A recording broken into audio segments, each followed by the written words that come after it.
नमस्कार। हमारे YouTube channel में आपका स्वागत है। इस वीडियो में भारतीय तिरंगे के बीचों बीच स्थित चक्र के बारे में पूरी जानकारी हासिल करेंगे। इस चक्र की उत्पत्ति कैसे हुई, इस चक्र में कितने स्पोक यानी यारे यानी तिलियां यानी कमानियां हैं, हर एक स्पोक किस चीज़ को संकेत करता है।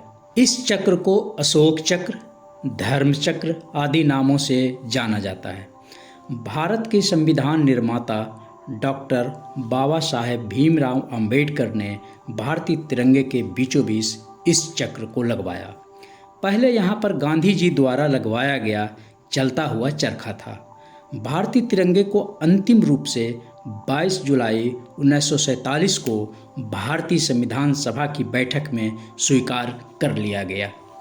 सारनाथ स्थित अशोक स्तंभ के शेर के शीर्ष फलक के चक्र से इसे लिया गया।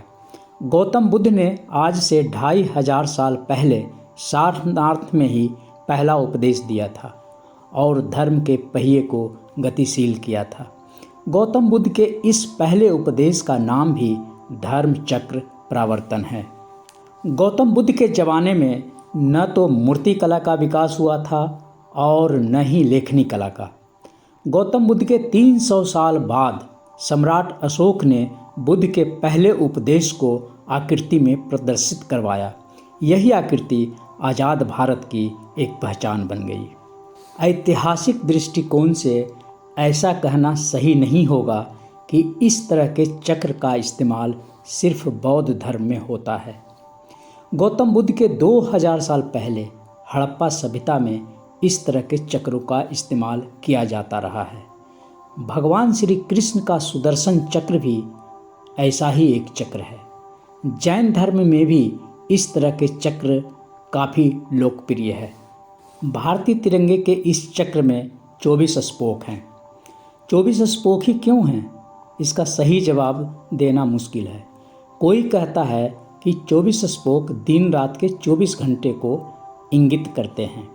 पुराने के अनुसार केवल 24 ऋषि ही गायत्री की संपूर्ण शक्ति को प्राप्त कर सके।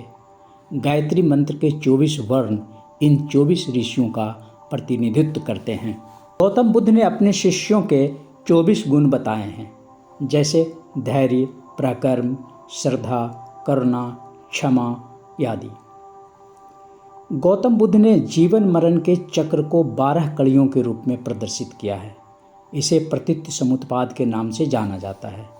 एक कड़ियाँ एक चक्र के रूप में होती हैं। सही क्रम और उल्टे क्रम मिलाकर कुल 12 कड़ियाँ हो जाती हैं। बौद्ध धर्म में इस चक्र में अलग अलग स्पोक देखने को मिलते हैं। स्पोकों की संख्या के अनुसार यह चक्र बौद्ध धर्म के सिद्धांतों को प्रदर्शित करता है। जैसे यदि चक्र में 4 स्पोक हैं तो यह 4 आर्य सत्य को, और यदि 8 स्पोक हैं तो यह चक्र अष्टांगिक मार्ग को प्रदर्शित करता है। भारतीय तिरंगे बनने की प्रक्रिया 1857 में ही शुरू हो गई थी। इसी समय स्वतंत्रता सेनानियों ने झंडा फहराया था। दुर्भाग्यवश यह आंदोलन अधिक दिनों तक नहीं चला। 1904 में स्वामी विवेकानंद की शिष्या भगिनी निवेदिता द्वारा एक झंडा बनाया गया, जिसे कलकत्ता के कांग्रेस अधिवेशन में फहराया गया। उसके बाद मैडम कामा और उनके साथ निर्वासित किए गए क्रांतिकारियों द्वारा एक झंडा पेरिस में 1907 में फहराया गया। 1917 में डॉक्टर एनी बेसेंट और लोकमान्य तिलक ने होम रूल आंदोलन के दौरान एक झंडा फहराया।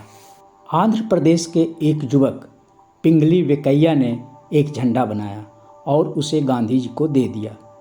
इसमें केसरिया और हरा 2 रंग थे, जो हिंदू और मुस्लिम समुदाय को प्रतिनिधित्व करते थे। गांधी जी ने सुझाव दिया कि अन्य समुदायों का प्रतिनिधित्व करने के लिए इसमें सफ़ेद रंग की एक पट्टी होनी चाहिए। साथ ही राष्ट्र की प्रगति का संकेत देने के लिए एक चलता हुआ चरखा होना चाहिए। 1931 में इस तिरंगे को राष्ट्रीय ध्वज के रूप में मान्यता मिल गई।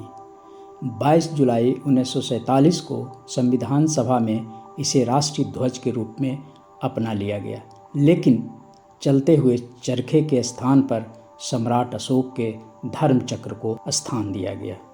केसरिया बल भरने वाला, सादा है सच्चाई, हरा रंग है हरी हमारी धरती की अंगड़ाई, कहता है यह चक्र हमारा कदम कभी न रुकेगा, हिंद देश का प्यारा झंडा ऊंचा सदा रहेगा, ऊंचा सदा रहेगा।